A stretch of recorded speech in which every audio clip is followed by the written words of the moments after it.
This afternoon we return to the question of what I name the anthropological nature of philosophy. That is the relationship between the goal of philosophy, the philosophical discourse, philosophical references and so on, and the particularity of some culture, some country, some language, and so on. So, in a very brutal form, the question can be, is there philosophy in China, for example? Or is there philosophy in the pre-colonial Africa? Or even, is there a Greek philosophy before Socrates, Plato, and Aristotle, and so on? Generally, that sort of question is not really accepted for rational reasons of the form, maybe, if you say that, for example, philosophy does not exist in old China, you are saying that something is missing in a culture.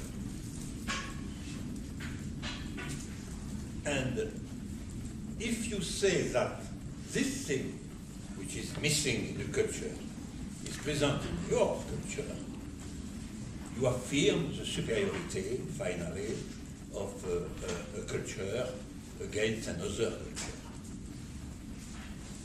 It's a very common argument against that sort of conclusion. So, speak of the progressist point of view concerning that sort of problem is generally to find something like philosophy in China, something like philosophy in Africa, and so on. Because the idea of something missing absolutely in the culture is a sort of objection to this culture. So, my answer is different. I think we can absolutely say no to that sort of question. And I affirm that in all China there is not philosophy at all. And I shall justify this point of view. Abstractly, we can say something like that. If you say something is missing in a culture, you only are saying concerning the difference between one culture and another culture. And we can say that, generally speaking, if you establish a comparison between two cultures, there is always something which is missing in one in confront to the other, because they are different. If all what exists in one culture is also in another culture, the two cultures are only variations on the same theme or the same motive. So, abstractly, there is no reason to identify the affirmation something is missing in the culture with an affirmation of something is inferior in this culture. Something is missing. If you want to transform the affirmation something is missing in this culture, or something which is a proof of your superiority in regard to this culture, you have to give a proof not only that something is missing in the culture, no philosophy, but that the presence of that sort of something is a proof of superiority, which is a different argument, absolutely different. For example, we can absolutely affirm that many things are missing in our culture in comparison to many other cultures. I take one example. In many Indian cultures of North America, we can find very extraordinary subtleties in the myth of that sort of culture. Lévi-Strauss himself affirmed that this is a sort of superiority of the Indian culture. To have myths with that sort of subtlety, that sort of reference to the concrete situation of the collectivity and so on. We have here no equivalent at something like that. So we can say that sort of mythology, that sort of stories concerning the destiny, the collective destiny of the people, is missing in our culture. Okay? It's by necessity, if our culture is very different from the culture of small Indian people in North America without any technology and so on. It's not surprising that something is missing in our culture in regard to that sort of culture. And reciprocally, naturally, something is missing in the Indian culture and in regard to. So, the difference between cultures can always be expressed by the determination of something missing in one culture, something which is in one culture and not in the other. So I have no problem concerning this point. Maybe we can find in countries or culture where philosophy does not exist something else. Something else. We can find different forms of wisdom, for example, of traditional wisdom, which is very different from philosophy for reasons that I give you in a moment, but which is something really precious, really original.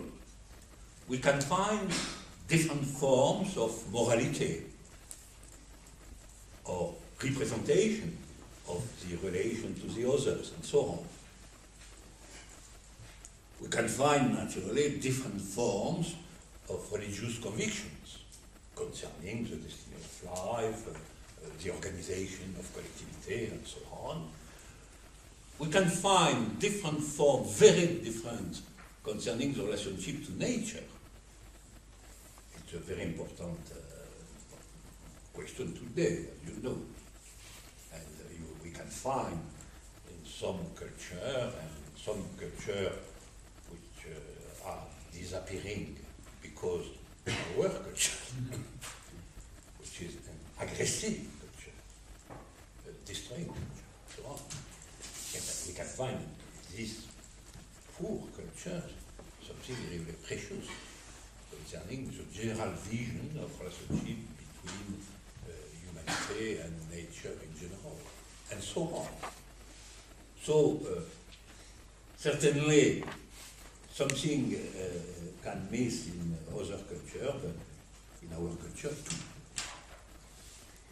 And philosophy is something very particular. And, you can say, yes, but philosophy must be universal. Yes, philosophy must be universal. Every creation of a culture is in principle a possibility of a new universalism. Philosophy must be universal, but it's not an affirmation of concrete superiority. And it's not an affirmation of, if in one culture philosophy does not exist, this culture is a bad culture. There is no relationship between the two. So we can affirm that philosophy properly exists in historically and begins historically in particular conditions and in particular cultures, without saying that this culture is superior to others by this fact. And why? Why philosophy appears in its complete form in Greece, maybe 5 or 6 centuries before Christ? And I think we can give reasons to this fact. It's a fact, but we can give reasons to this fact. I propose to say that there exist 5 conditions to the existence of philosophy. 5 conditions. And finally, philosophy begins in Greece only because historically these 5 conditions were realized in Greece. By chance. It's not a miracle, the Greek miracle, it's a classical expression. It's a chance, by chance. These 5 things were together in Greece. And so the possibility of something like philosophy of birth of philosophy was realized. So I want now to examine these 5 conditions. First, philosophy is a discourse, a proposition concerning new propositions, new novelties, intellectual novelties, concerning many questions. But there is a common point which is very important. Philosophy accepts as a law the examination of all its propositions by others.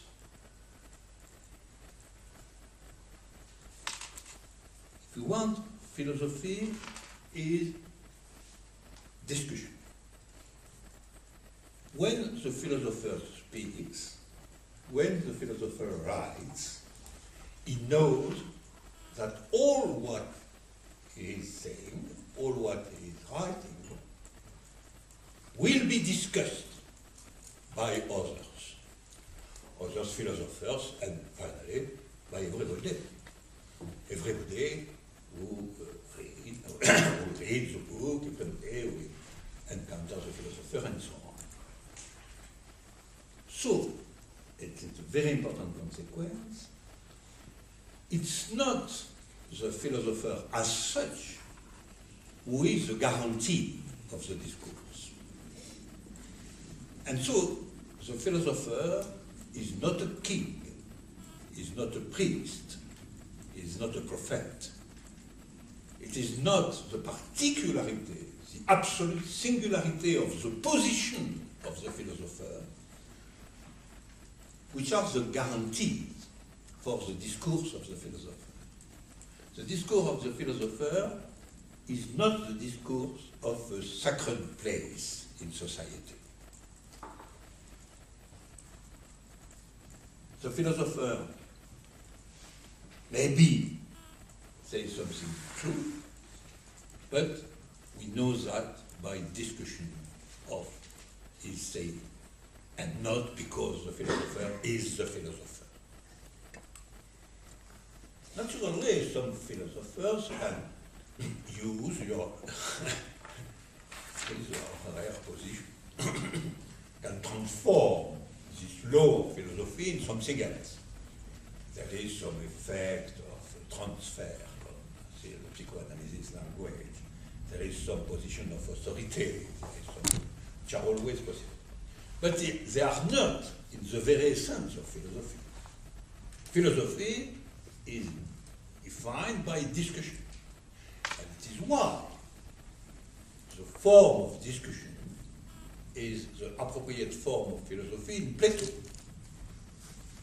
That is precisely to give a proof, something a false proof, something a proof which is a little arranged, something a proof which is of theatrical nature, and so on. But it is a proof, the discussion in Plato, that philosophy is exposed to the discussion. All what is said in philosophy is exposed to the discussion. And it's very different from the question of the truth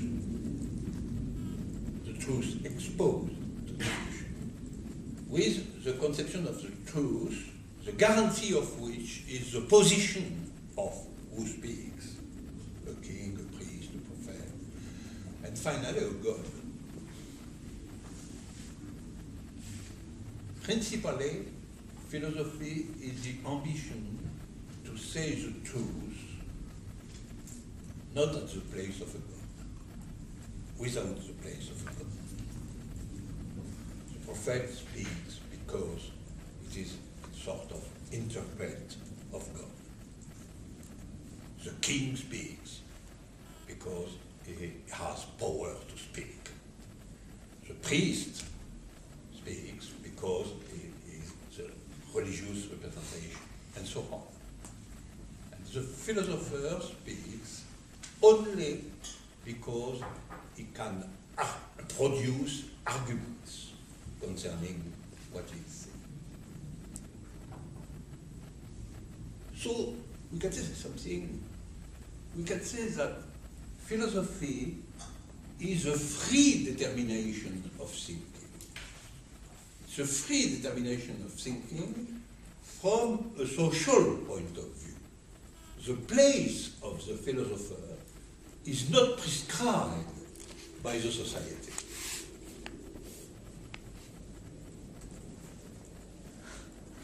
Everybody can be a philosopher. It's not a fact, it's a possibility, but it's absolutely immanent to the definition of philosophy. Everybody can be a philosopher, everybody can discuss with the philosopher. And we find that in the work of Plato. Socrates discusses with everybody. So it's really a free determination of thinking, because the place, the social place of the philosopher is not prescribed by the society, and the value of the discourse is not prescribed by the place of the philosopher in the society, but only by the intrinsic value of the discourse. Okay? And this value is finally experimented by discussion. Not only discussion at the moment, but discussion after.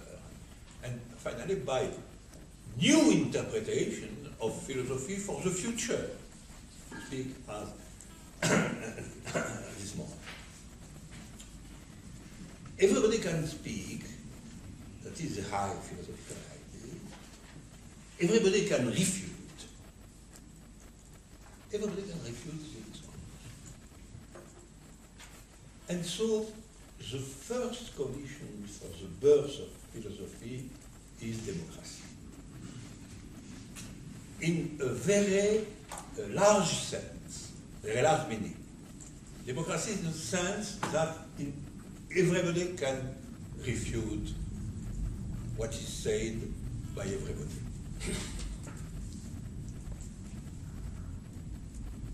And you know, generally speaking, it's not the case in many other forms of society, where it's not true that everybody can refute the king. Or it's not true that everybody can refute the dictator, and so on. But also in many civilizations, it's not true that everybody can refute the religious authority. Naturally, it's not true that everybody can refute God. If God is really the law of the society, cannot imagine that everybody can refute God, and that what God says is exposed to the discussion of everybody. By definition, what God said is true, and so not exposed to the discussion of everybody. And so it's really something new. This first element is something new, a new conception of truth. I insist on this point. A truth is defined by the fact that a truth resists to discussion, resists to objection, resists to refutation. And this sort of negative definition of a truth is fundamental in philosophy. It's not affirmative definition, it's true because God speaks, because the priest speaks, because the king speaks. It's true because across the discussion there is something which resists to this discussion. So the truth is not a fact but a result of the experience of discussion. And so there is a collective dimension of truth, which is a collective judgment across discussions, and not the collective submission to a power, including the power of God. If God speaks, we can imagine that God is mute. But generally, religious framework, God speaks too much, maybe.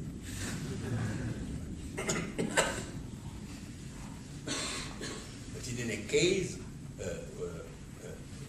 even if a philosophy or a philosopher give proofs of the existence of God, and in classical metaphysics is practically always the case, to find proofs of existence of God.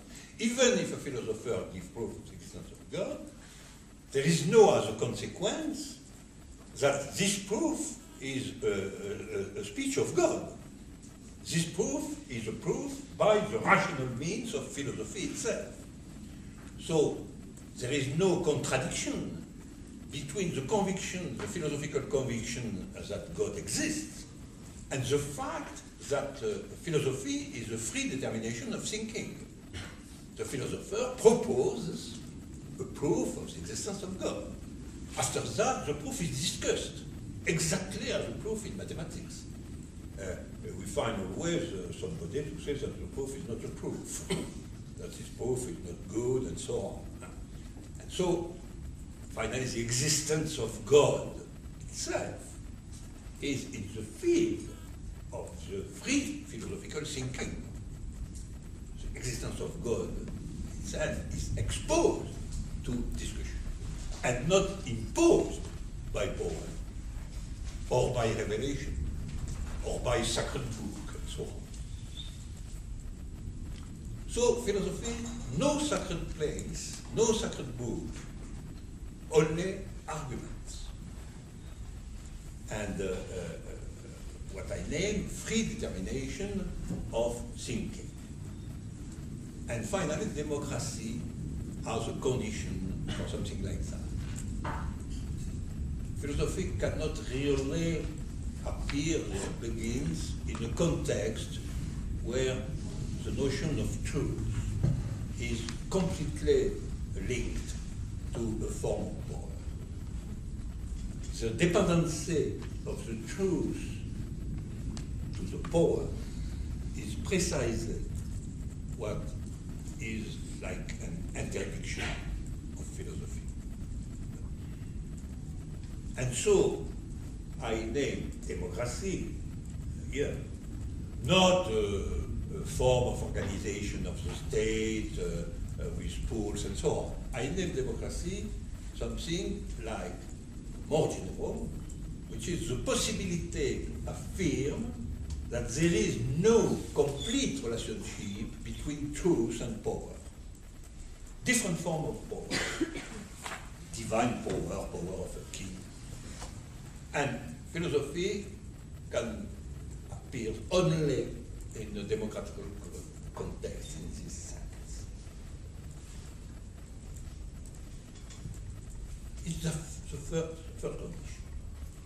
And you know that, politically speaking, democracy is in fact a creation of the Greek society.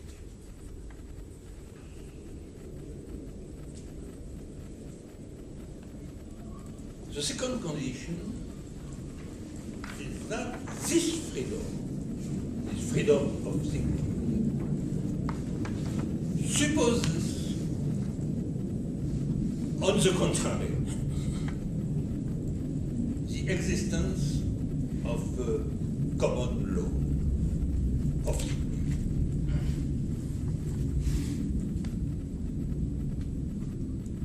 So the first condition is a condition of freedom, but the second condition, which is a condition of argumentation, of proof, of consequences. The second condition is not in the direction of freedom, but in the direction of a law, a common law. Because we cannot discuss a proposition without a law which is common to the philosopher and me concerning what is a discussion, what is a rational discussion. Naturally, I can say, no, it's not true. But if I say no, it's not true, it's not a discussion. If there exists something like a discussion, there exists something always like a common law of thinking appropriate to this discussion.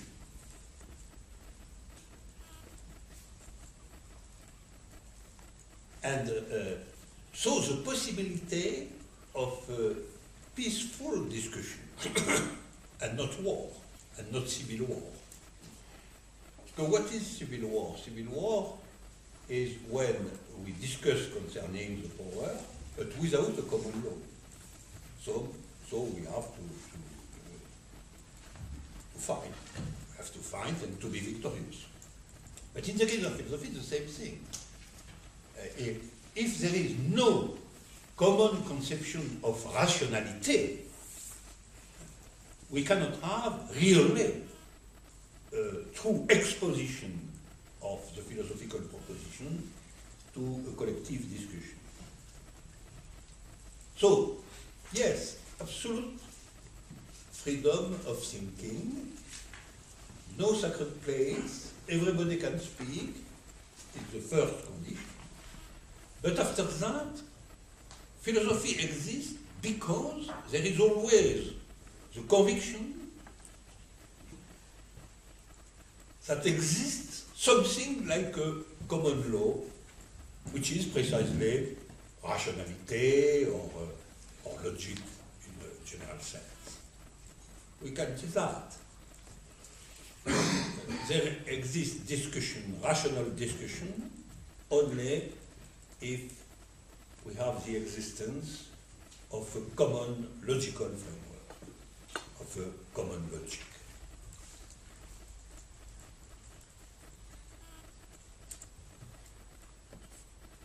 And why? It's because argumentation is made of consequences of something. You affirm something, and after that you affirm something else, which is a consequence of the first affirmation. But how we pass from the first affirmation to the second as a consequence? Always by something like a logical law. A logical law which is like a proof or a conviction that really the second affirmation is the consequence of the first. And we have always that sort of thing in the context of philosophy. But if we say to somebody to go from a first proposition P1 to a second proposition P2, there is a rational passage, a rational transition, you suppose that the conception of rationality in the other person is the same. So it's absolutely a necessity that exists something like a common logical framework, a common law of rationality, to expose something to philosophical discussion.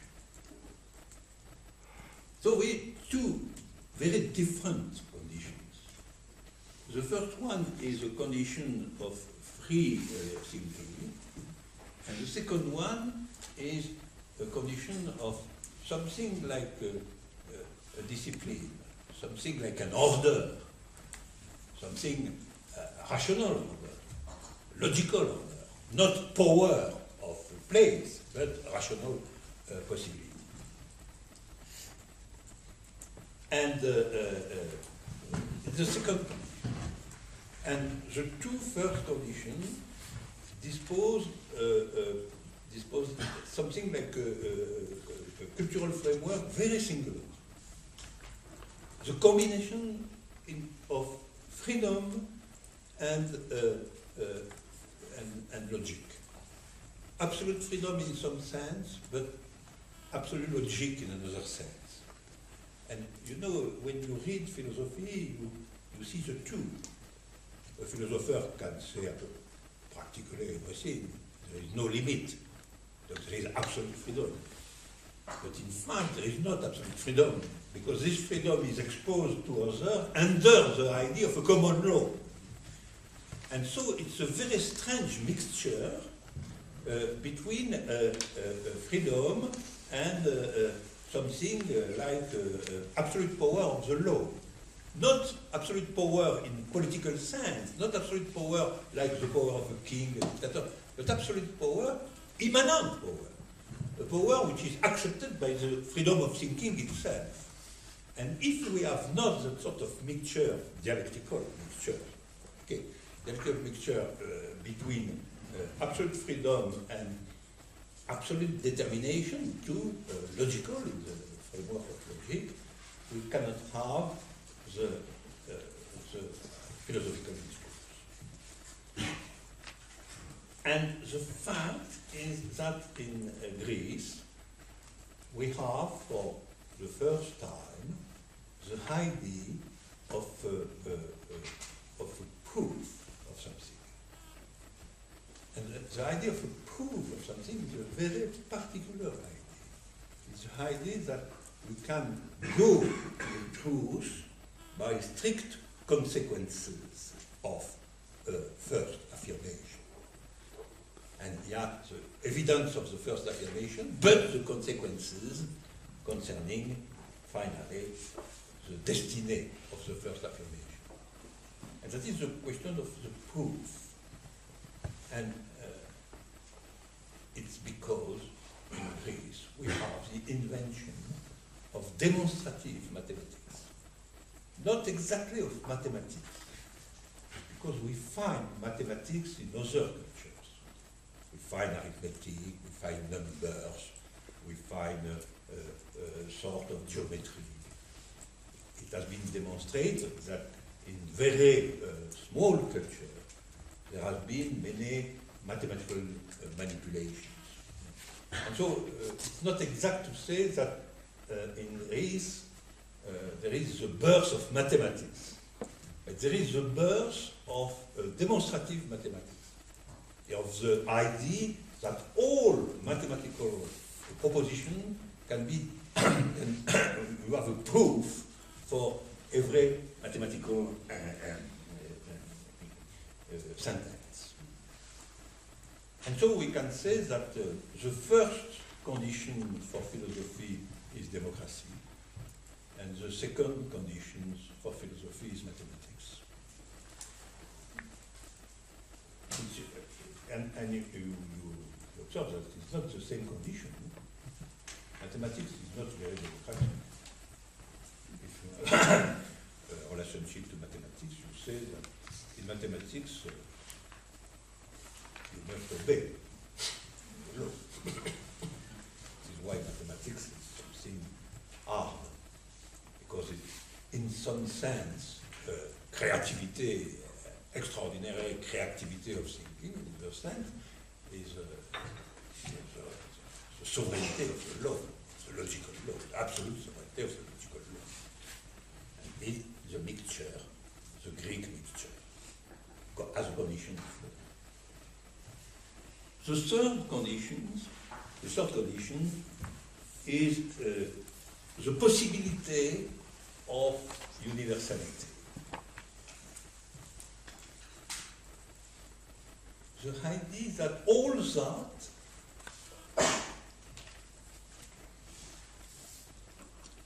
affirmations, consequences, discussions, that all that is addressed to everybody without restriction.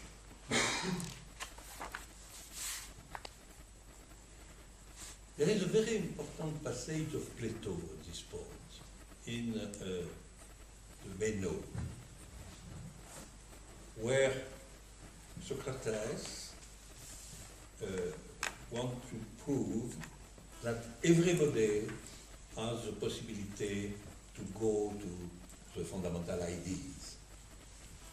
And to give the proof of that, he speaks to a slave, because slave is the Greek example of something which is outside the society in some sense. And with the slave, the discussion is the discussion of a proof, the proof of a geometrical problem. And the goal of Socrates is to give the philosophical proof that the slave is in some sense absolutely equal to everybody concerning the thinking as such. It's not an argument of political nature. The conclusion of Socrates is not no slave, freedom for everybody. No, not at all.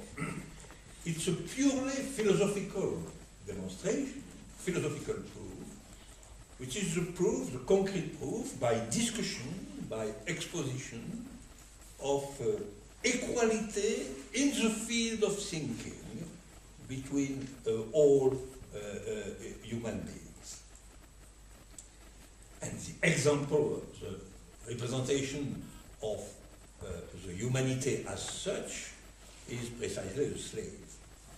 Because the slave is not a sacred place.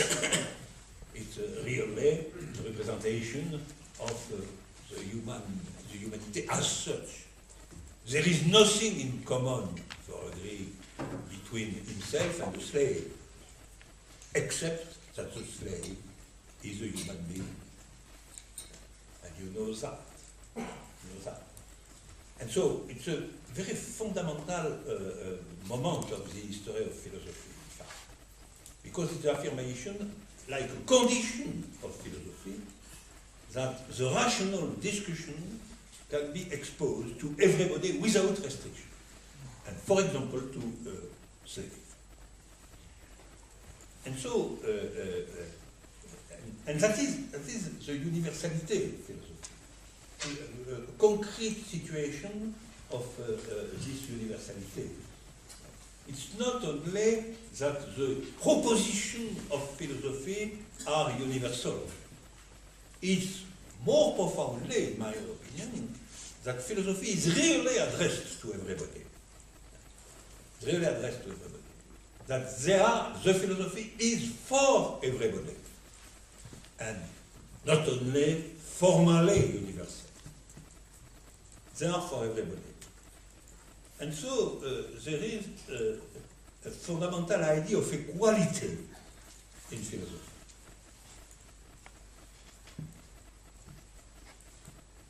Liberté, first condition, but also third condition, in some sense, equality. not naturally at the level of Greece, equality of social conditions. This is a possibility of 19th century, but equality in the field of thinking. And so, philosophical equality. The demonstration of Socrates in the Meno is that a slave is equal in the discussion, in the philosophical discussion, equal to everybody. And so, this equality is composed of two terms. It's philosophically composed of two terms. First, the concept of truth.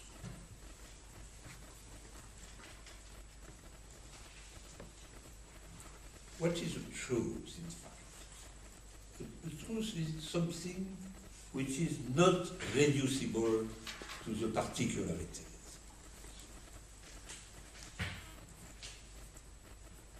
A truth is something which is for everybody in an absolute sense. For example, the truth is for a slave.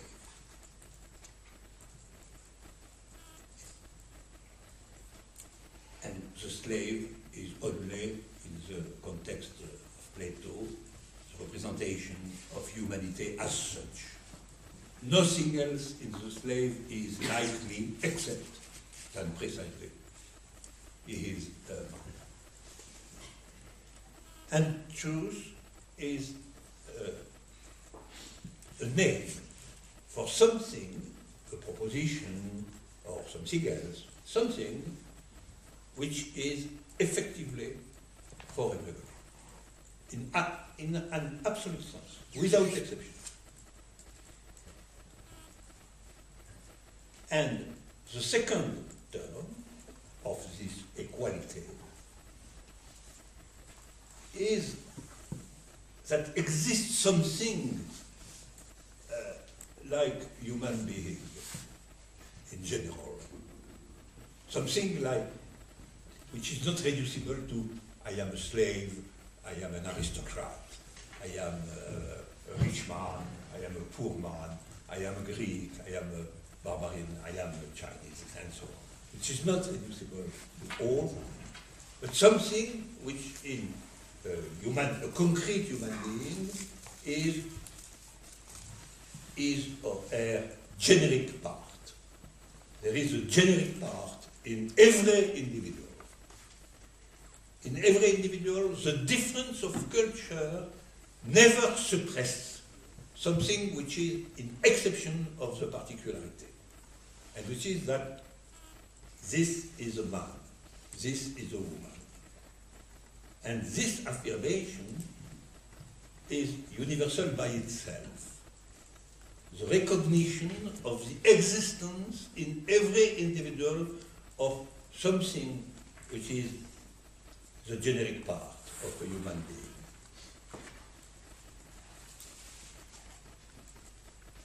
And in fact, a truth is something which in an individual is addressed to the generic part.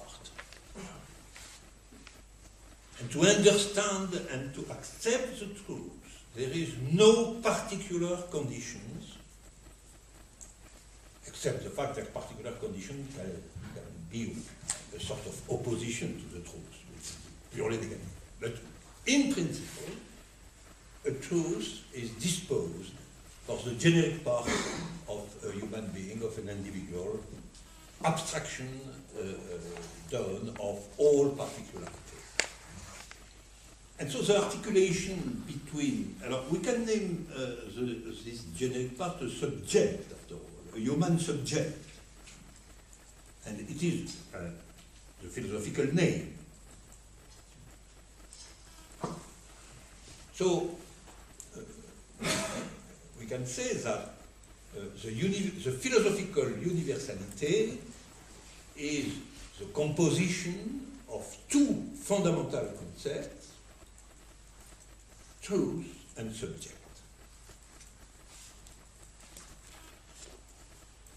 We can find this idea under other names, the more traditional names. Subject can be individual, can be person, can be consciousness, can be many other names. And truth can be exception, can be transcendence, can be many names, many different names, because the history of philosophy is the history of ruptures. But finally, across all that, we have the fundamental correlation between truth and subject, which is finally the correlation between what is universal and what is the subject of this universality. And this is why in the history of philosophy, the question of truth and the question of the subject are so fundamental. It's because there is no philosophy without an understanding of what is the equality between all human beings. So it's the third condition, universality. But why it is a condition? Because many often, in some very cultures, and maybe in every culture as such, there is a tendency to consider that a true human being is a human being of this culture, and that a human being of another culture is not exactly the human being. And it's a very important fact in all the history of humanity. For the Greeks themselves, the question is obscure, because there are Greeks and there are barbarians. So maybe a human being is first of all a Greek man. But philosophically, it's not the case. Philosophically, we must affirm the idea of equality of human beings in the field of thinking first. And so there is something in philosophy which is not reducible to its proper culture, which is always, in some sense, beyond the laws of its proper culture. And we find, once more, the idea of corruption of young people by philosophy in the judgment of Socrates. Corruption here is that in philosophy there is the idea that something is more important than the law of society, and that something is most important than the law of a particular culture.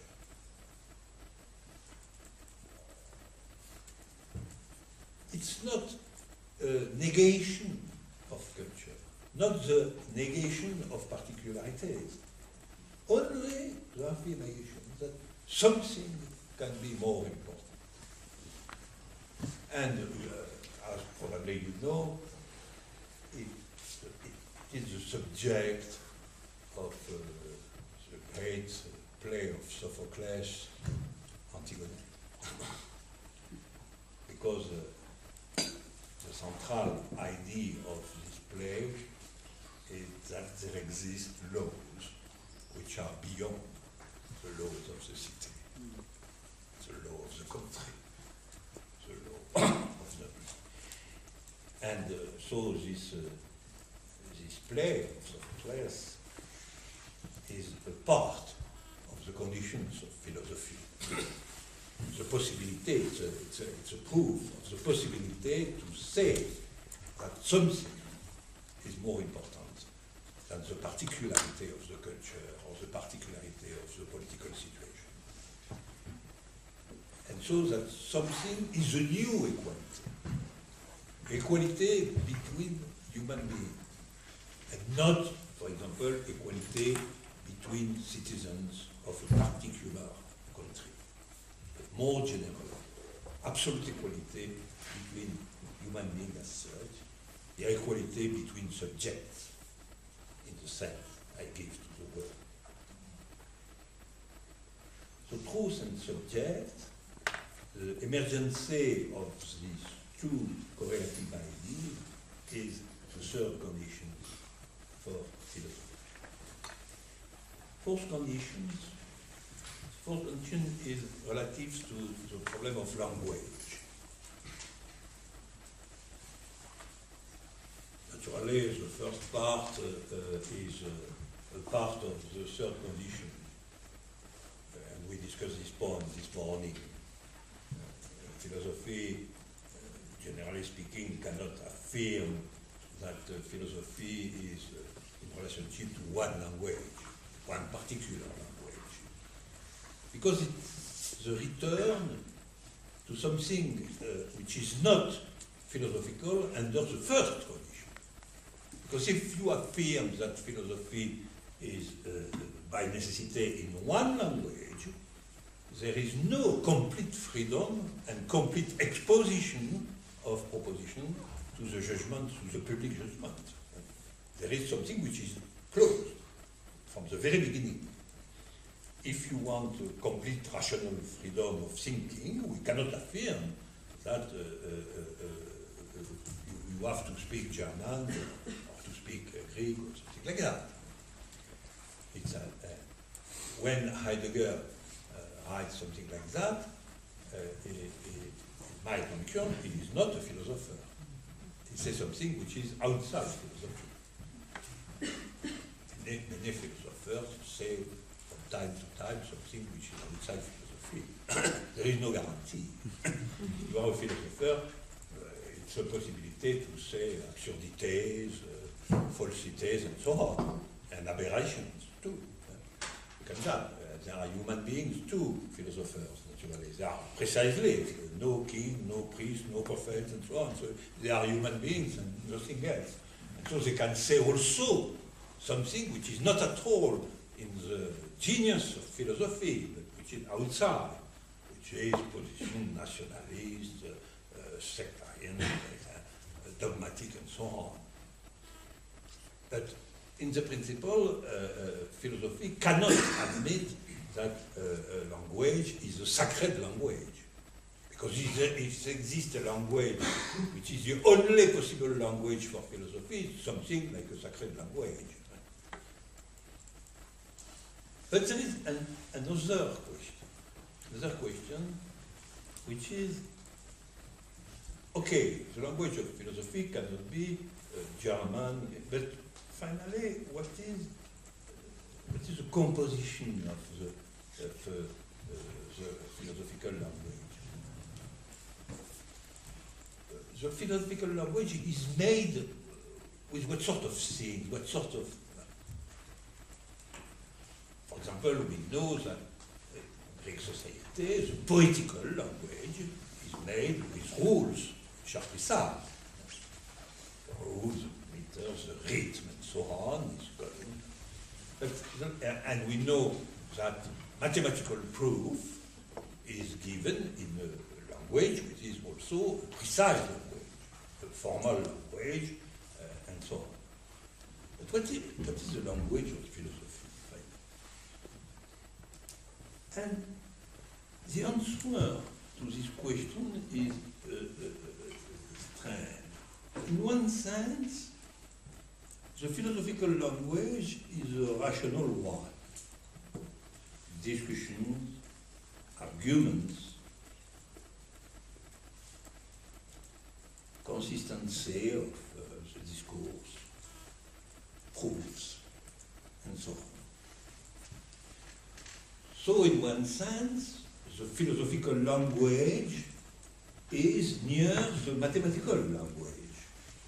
And as you know, this proximity is absolutely evident. If you read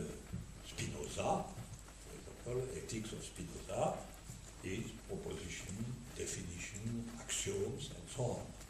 So it's what the classical name, geometrical form.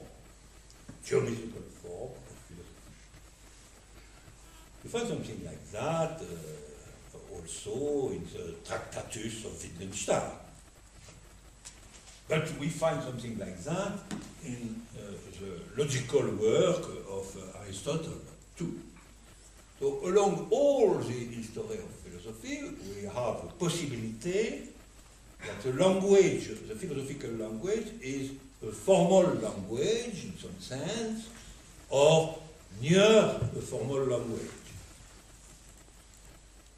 But in another sense, we find the contrary. That is philosophy written as a poem, like in Lucrece, for example. But not only in Plato, we find great myths and so on, which are of poetical nature, images, metaphors, invention, imaginary, and so on. And so, the philosophical language is between two possibilities. The mathematical possibility, formal language, and on the other side, poetic language with images. And if we read Nietzsche, we find poems, we find images, we find something which is very near prophecy. And if we read Spinoza, we have the contrary, mathematical form. It's strange after all. It's strange after all. Why philosophy is possible in so different languages. And we cannot propose a choice between the two. Absolutely impossible. And from the very beginning, because in Plato, we find a long sequence of pure argumentation, precise discussion of words, the definition, and so on. And then we find the contrary, that is some strange stories in non-existent countries, and so on, myths, obscure visions. So from the very beginning, there is what I name a fundamental impurity of the philosophical language. There is no pure philosophical language.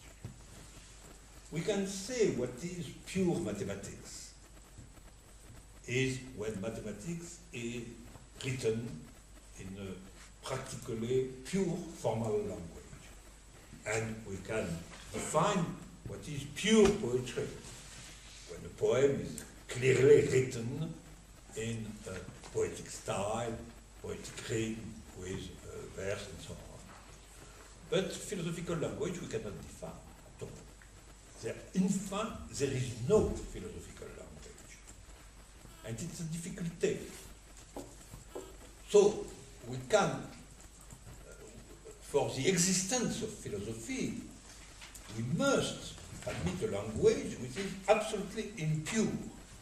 Neither mathematics nor poetry, but also the two and so on. And also stories, finally something like short novels, and it is why, in fact, sometimes it is difficult to read philosophy. Because we can go from absolute and terrible abstraction to concrete consideration of examples and finally to poetry. For example, if you take the Phenomenology of Spirit of Hegel, which is a text very difficult, the last word are poetic citation, poetic quotation at the end. And we go across references to theater, to mathematics, to the history of philosophy, to the last play of Schiller, and so on. So a complete impurity.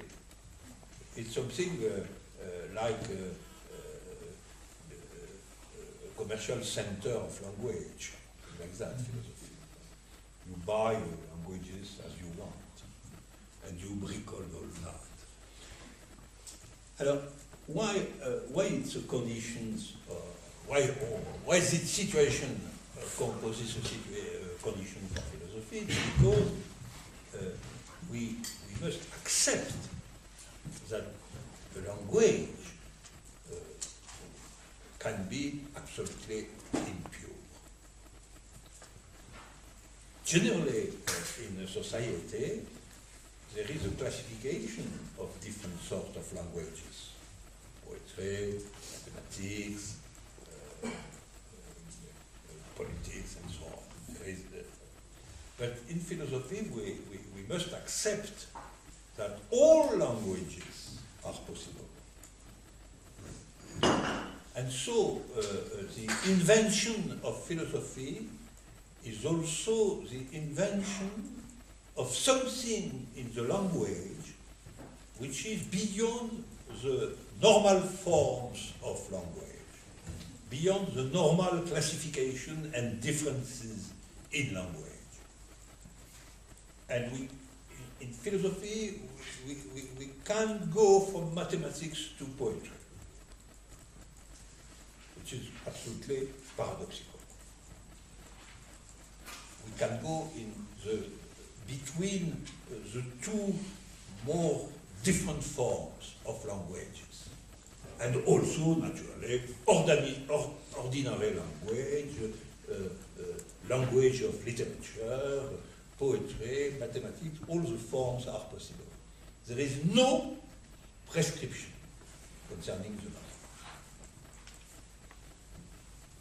You do as you want, and you expose all that to others. And others say that something inside this impurity of language is a real communication, a real transmission. But in some culture, it's impossible to practice a mixture of different languages as the philosophy. In some civilization, some great culture, it's a classification of language, which is the most important part. The language of the prophet cannot be the language of the ordinary life, and cannot be the language of the poet, and cannot be the language of the priest, and so on. And so there is something in philosophy which is against classification.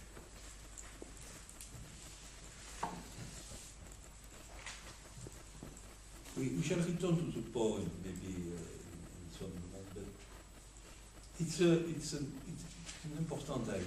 There is something in philosophy which is against classification, and particularly classification of language, and it is why there is a contradiction from a long time between philosophy and university and academic discourse.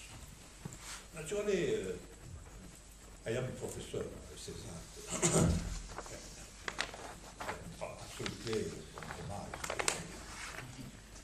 And many philosophers are in university. So it's not an empirical contradiction, but it's a fundamental contradiction. And why? Because the discourse of university, to speak as Lacan speaks of the discourse of university. To speak of the discourse of university, in the discourse of university, something which is very important is classification. And you know that there is science and literature and so on.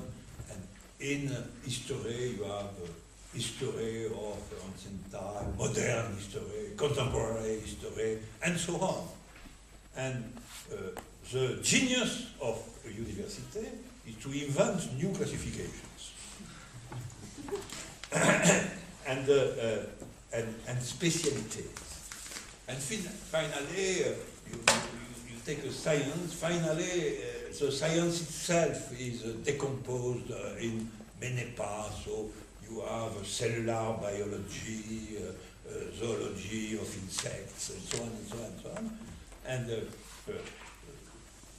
you have constantly to choose something in university, to choose a language, finally, to choose a part of the language.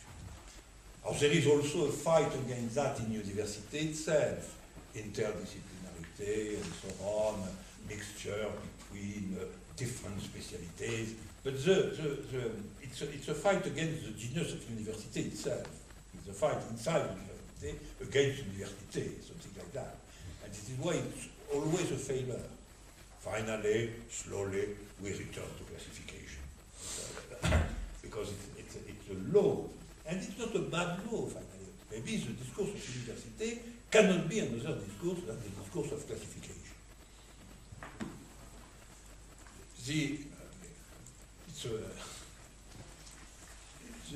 origin of the discourse of university is inside philosophy, because I think that the invention of classification in the sense of university is Aristotle.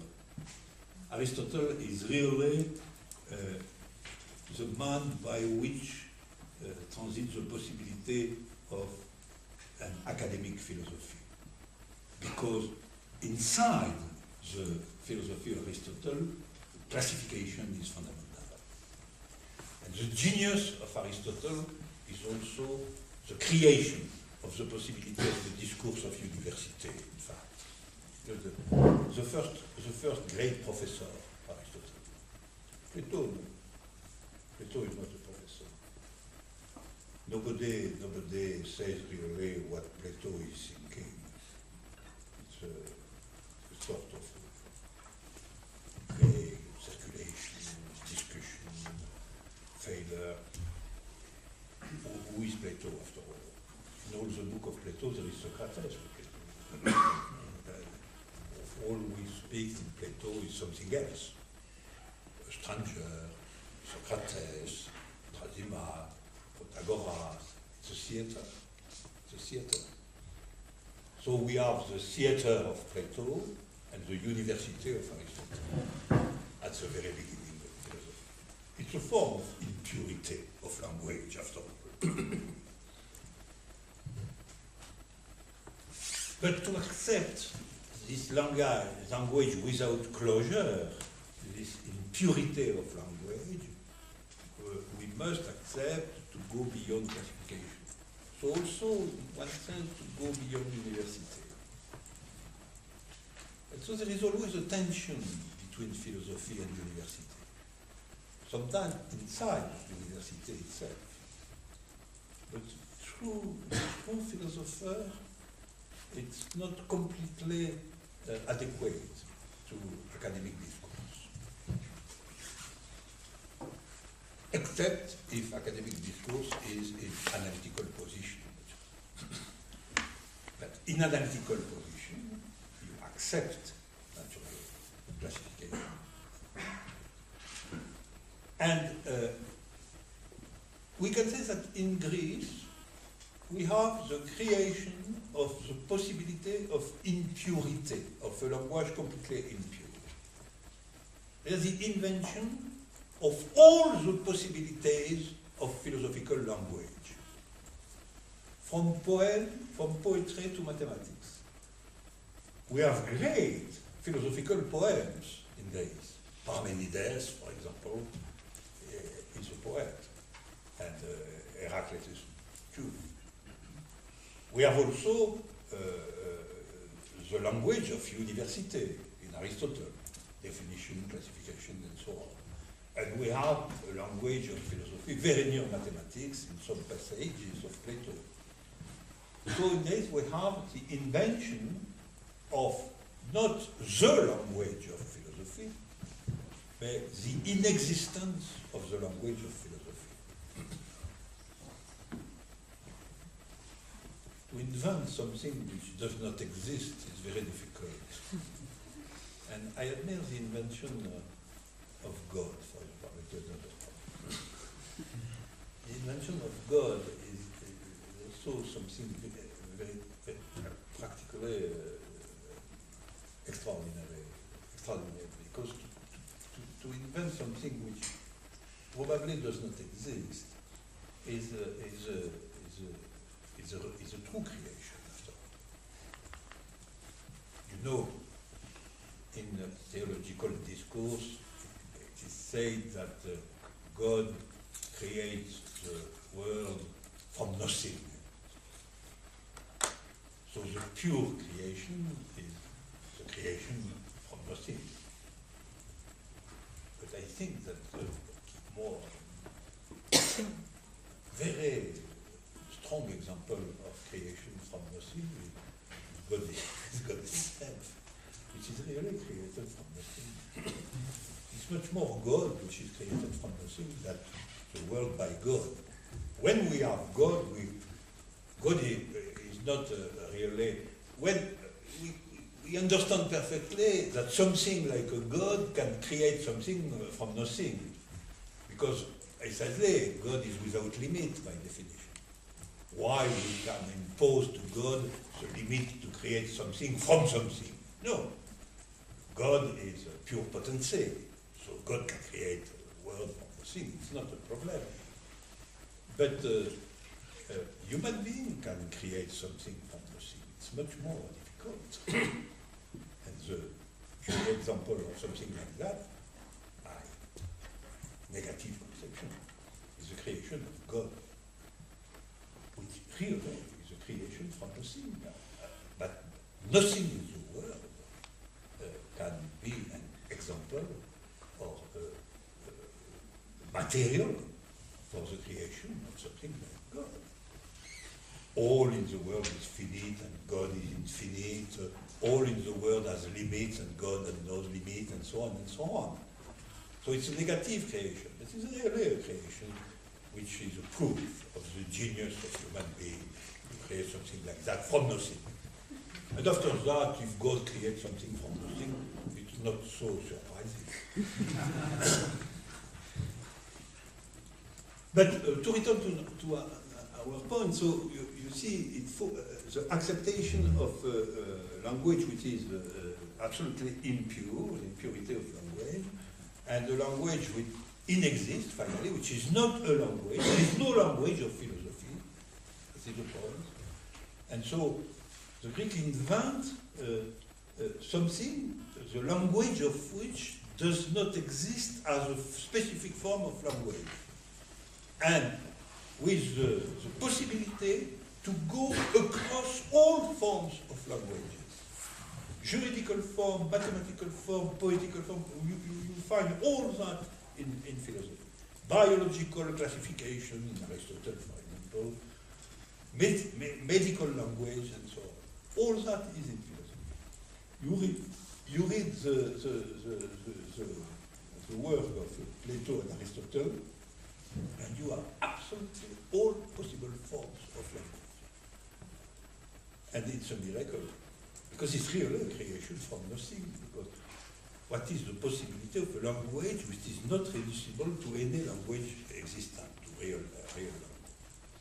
And this impurity is the difficulty of philosophy and also the strength of philosophy.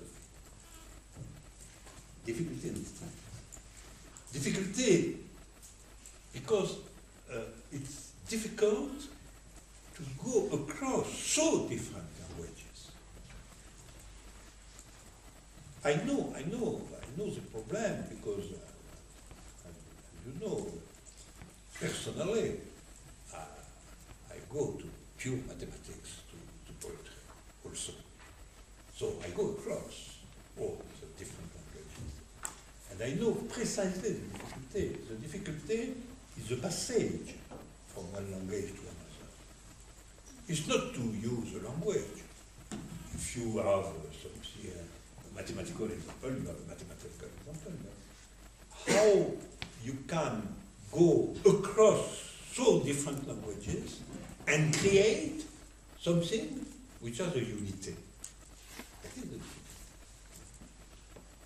And so the unity of philosophical construction is difficult.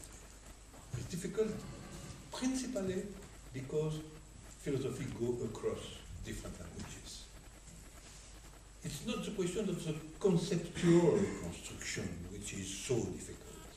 It's a question of invention, of creation. The true question is the language itself. We have to say something in the language, something in another language. You have to pass from the first to the second, and all that is very difficult. And the last condition, number 5, is the question of transmission of philosophy.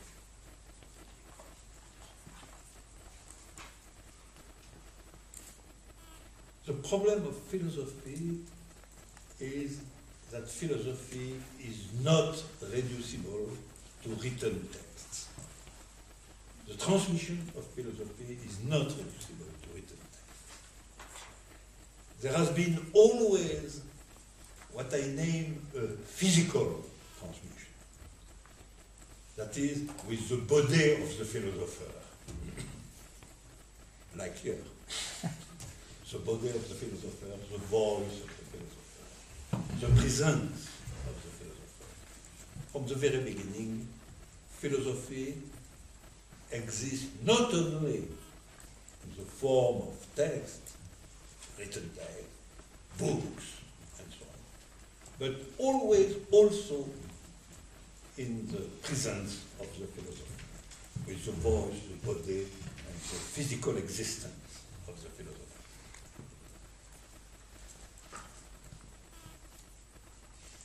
And it is why there is probably something like an affect in philosophy, in the transmission of philosophy.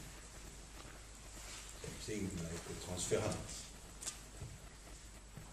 Something like love, in fact. If love is something which requires the presence of the other, it's physical.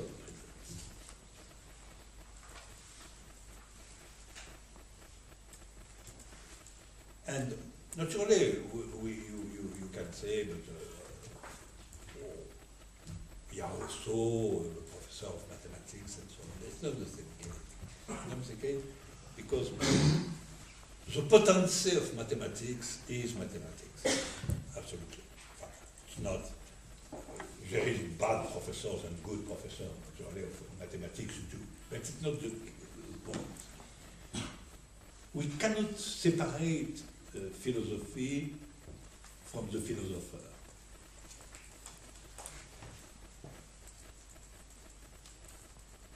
And in philosophy, we have proper names. Plato, Aristotle, Heidegger, Sartre, Deleuze, and so on. It's like in artistic creation, like in poetry, literature, and so on. It's not like in science. In science, we have big names, but we have, it's the name of theorems. And what is important is what is theorems, not the name. In philosophy, we cannot escape to the proper names.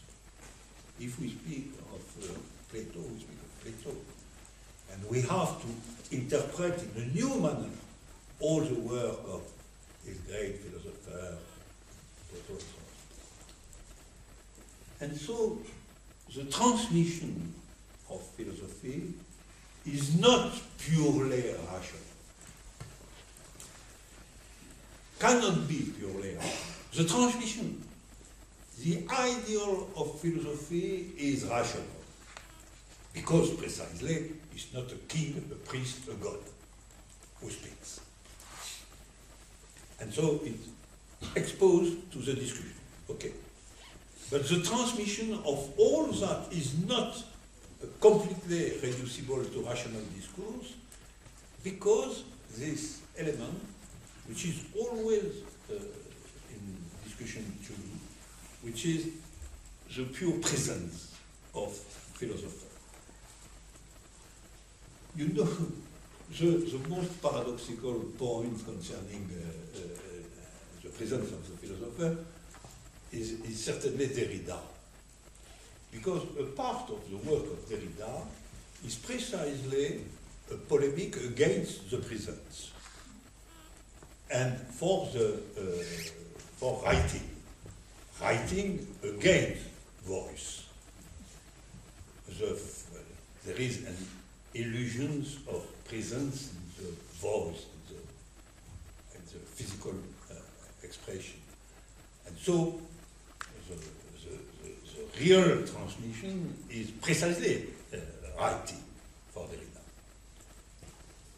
But Derrida was constantly a pure presence. He was more present than any other French philosopher.